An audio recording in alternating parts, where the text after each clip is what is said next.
It's interesting because obviously you're really catering and you're really leading the way, mashallah, tabarakallah, for women.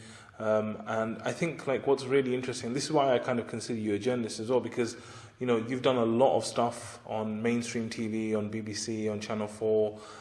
You've been on radio, you've written for lots of things. So tell me a little bit about what's it like to be a Muslim woman when it comes to the media, when it comes to doing these different programs and appearing on this stuff. Like, what's it like being a Muslim woman? How do you kind of go about like speaking for women when you know that, maybe you're perceived in such a different way?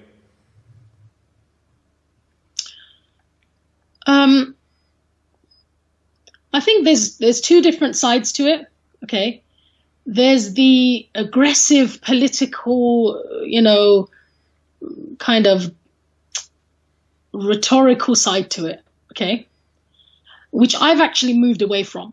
Mm-hmm. Okay, so initially I would have accepted. So when there was some big story in the news, right, about the niqab or anything to do with Muslim women, I would get a flurry of phone calls and people would encourage me to go on. And after having a couple of experiences of that, I realized that actually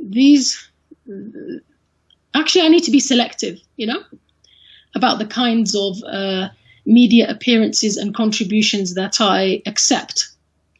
And that wasn't a bad thing, because sometimes people feel like any publicity is good, but actually that's not actually the case, because sometimes the format of a show is such that you're literally being used as a soundbite. You're just like entertainment. You're entertainment. That's all you are.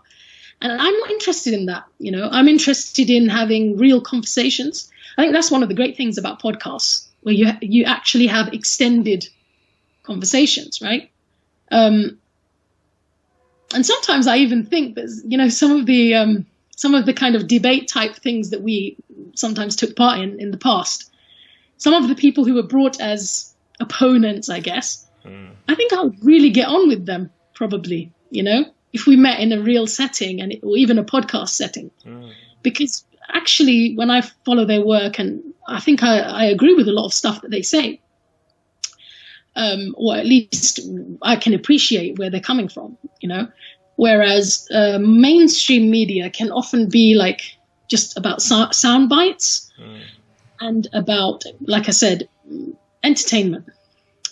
So I think one of the things I learned from that experience is to be selective, but also to set the terms, for what exactly do I want my contribution to be.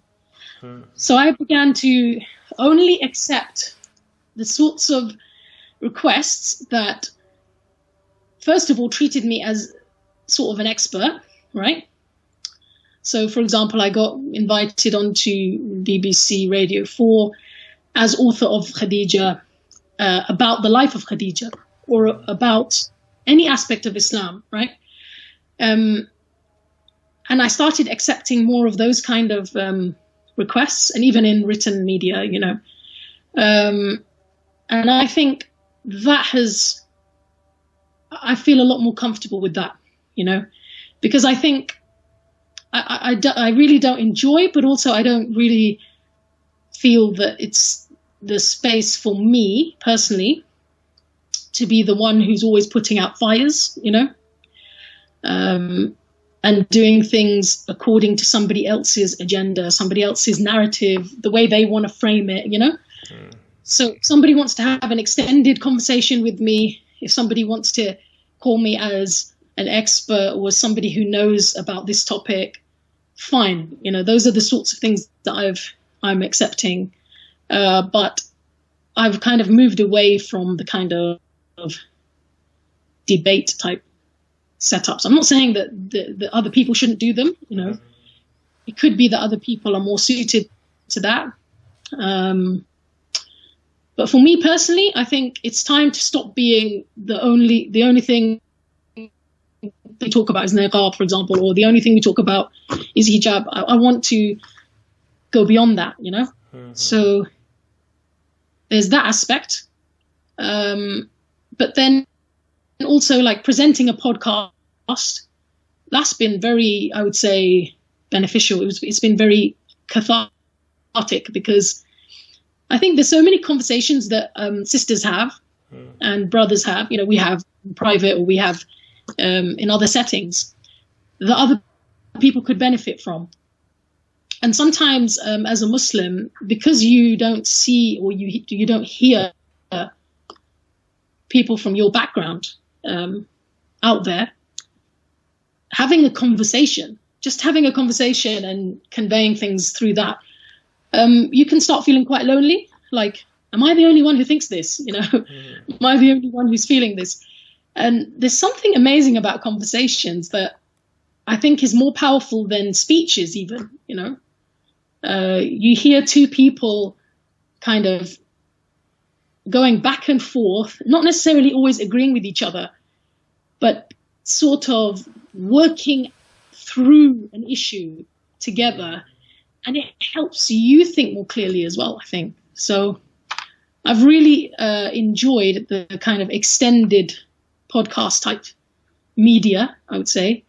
Before presenting the podcast, I used to do Ramadan radio as well sometimes, so I already had experience in that. But I think from a young age, I knew that people had misconceptions about Islam, and that it was our duty to remove those misconceptions. So when these opportunities came along for contributing to the media, although I would say it would be beneficial to have media training and those kinds of things, I think in a way, I just felt naturally that I should contribute, where I can.